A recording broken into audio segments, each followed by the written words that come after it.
जोधपुर नाम के शहर में तेजस अपनी पत्नी नीरू के साथ रहता था। पति पत्नी दोनों ही नौकरी करते थे। एक दिन तेजस गांव अपनी माँ के पास फोन करता है। हेलो, प्रणाम माँ। जीते रहो माँ, तुम दादी बनने वाली हो हैं? अरे वाह, ठीक है बेटा, मैं कल ही आती हूँ। जब माँ जी शहर पहुंची तो बेटे बहू ने बहुत अच्छे से स्वागत किया। लीजिए माँ जी, चाय। अरे गर्मा गर्म पकोड़े ले आओ माँ के लिए। नीरू रसोई में गई और 2 मिनट में ही पकोड़े ले आई। जी ये लीजिए। बहू जादू से बनाए हैं क्या? अभी तो रसोई में गई थी। यम्मी। माँ जी, शीला रसोई में पकोड़े तल रही है, मैं बस लेकर आई। हे भगवान, मेरा धर्म भ्रष्ट कर दिया तूने। अब तो गंगा जल से शुद्धिकरण करना होगा। दूसरे दिन, माँ जी मैंने नाश्ता बना दिया है, ऑफिस जा रही हूँ। पर अभी तो घर का सारा काम पड़ा है। शीला आती ही होगी, झाड़ू पोछा बर्तन कपड़े वो सब कर लेगी। हमारे जमाने में घर का सारा काम हम ही करते थे।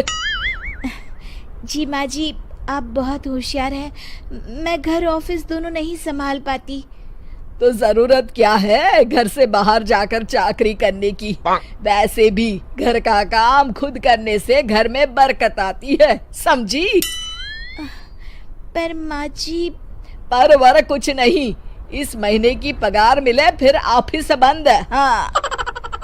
रात को नीरू तेजस से कहती है, सुनिए जी, माँ जी बोल रही थी कि मैं नौकरी छोड़ दूं। वैसे ठीक ही तो है, अभी तुम्हें आराम की जरूरत है। फिर भी आराम कहाँ, शीला को छुड़ाने के लिए बोल रही थी। तो अब 24 घंटे में इतना काम तो कर ही सकती हो। पर जॉब पसंद है मुझे, घर पर मन नहीं लगेगा। अगले दिन जब दोनों ऑफिस के लिए निकल रहे थे, मेरी तो कोई कीमत ही नहीं है इस घर में। माँ जी, आजकल महंगाई बहुत है, रहन सहन भी बदल गया है, दोनों नौकरी करते हैं तभी ठीक रहता है। अच्छा, तू कहना क्या चाहती है? मेरा बेटा तुझे बिठा के खिला नहीं सकता? तू ही इस घर का खर्च चला रही है, हैं?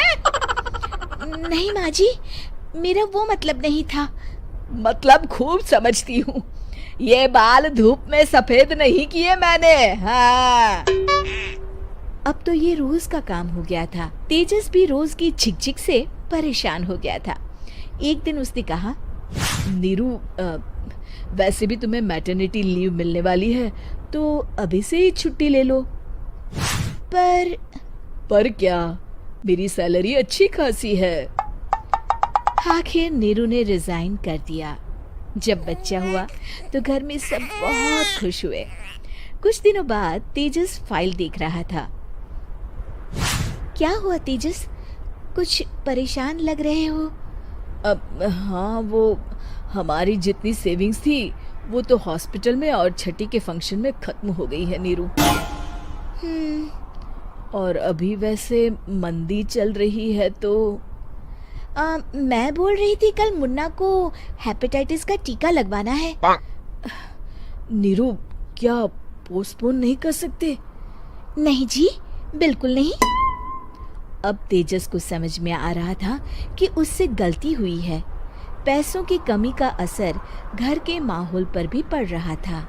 अगले दिन, बेटा मेरा चश्मा और ये दवाइयाँ ले आना, पर्चा देते हुए माँ जी ने कहा। जी। तेजस, मुन्ना के लिए दूध का डिब्बा और डायपर भी ले आना, और ये किराने के सामान की लिस्ट है, इसे भी लाना है। तेजस गुस्से में लिस्ट मरोड़कर फेंकता है और चिल्लाता है, पैसे क्या पेड़ पर उगते हैं? ये ले आना, वो ले आना। अरे पर ये जरूरत का सामान ही है। वो गुस्से में बिना कुछ कहे ऑफिस चला गया। अरे लंच तो ले जाइए। नीरू दौड़कर डिब्बा पकड़ाती है।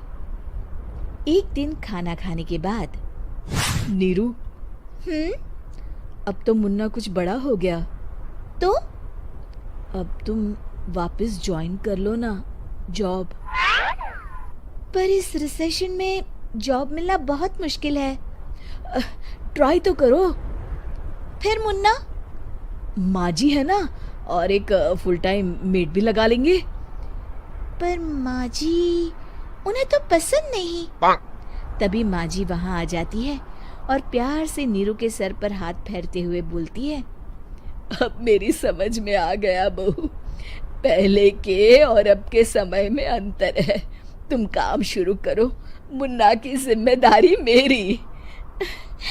मेरी प्यारी माँ जी। ये कहकर नीरू उनके गले लग गई।